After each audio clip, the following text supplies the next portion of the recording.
Aisyah binti Abu Bakar As-Siddiq, engkau adalah istri Rasulullah Sallallahu Alaihi Wasallam.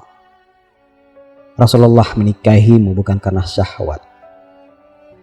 Allah Ta'ala sendiri yang isyaratkan itu. Rasulullah pernah memimpikanmu hingga 3 kali. Dalam mimpinya Rasulullah melihatmu dibawa oleh seorang malaikat. Dengan kain sutra engkau dibalut oleh malaikat itu.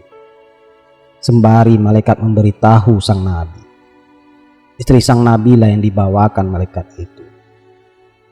Benar saja, di kemudian hari Rasulullah menikahimu. Ada banyak pendapat ulama terkait usia pernikahanmu, wahai Aisyah.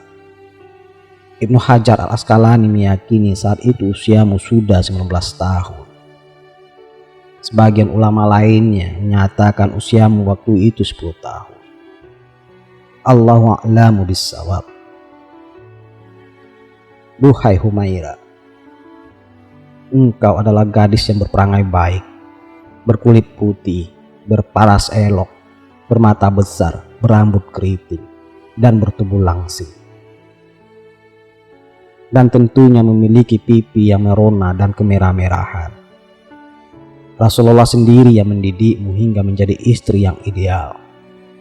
Engkau menjadi toladan bagi wanita mukminah.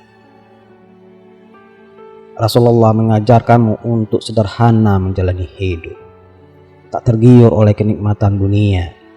Kenikmatan duniawi hanyalah fata morgana.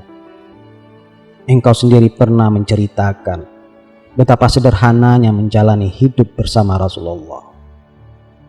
Keluarga Rasulullah SAW tidak pernah memakan roti gandum berserta lauknya selama 3 hari berturut-turut hingga beliau meninggal dunia. Imam Bukhari, Muslim, Nasa'i, dan Ibnu Majah meriwayatkan ini kepada kami. Rasulullah dan dirimu tidak mendiami sebuah istana yang besar dan megah. Hanya sebuah rumah sederhana di perkampungan Bani Najjar, dekat dengan Masjid Nabawi. Dindingnya terbuat dari tanah liat, beratapkan pelepah kurma. Rumah yang sangat rendah.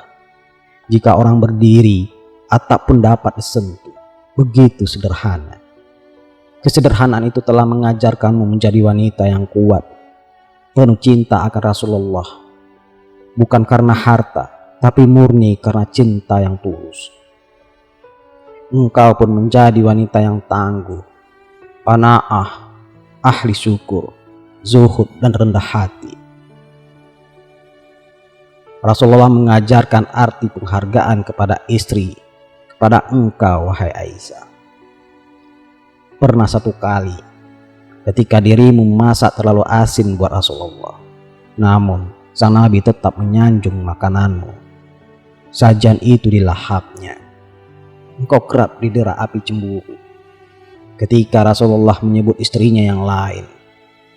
Tapi Rasulullah mampu ubah cemburu itu menjadi cinta kasih. Rasulullah mengajarimu berbaik sangka.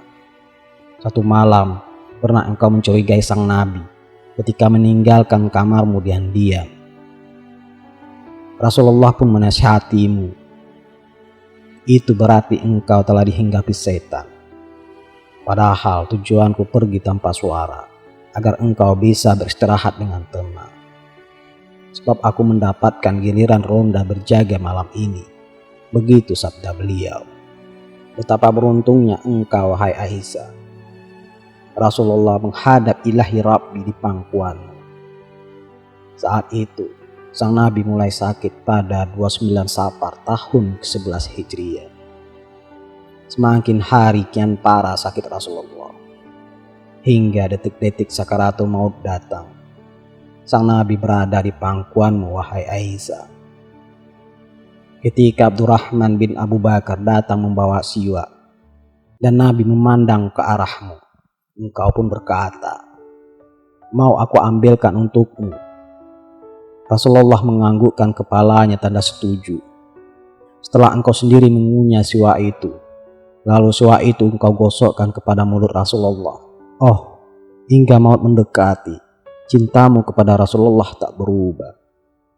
Rasulullah wafat ketika bersandar di antara dada dan lehermu, wahai Aisyah. Kemudian engkau meletakkan kepala Rasulullah di atas bantal.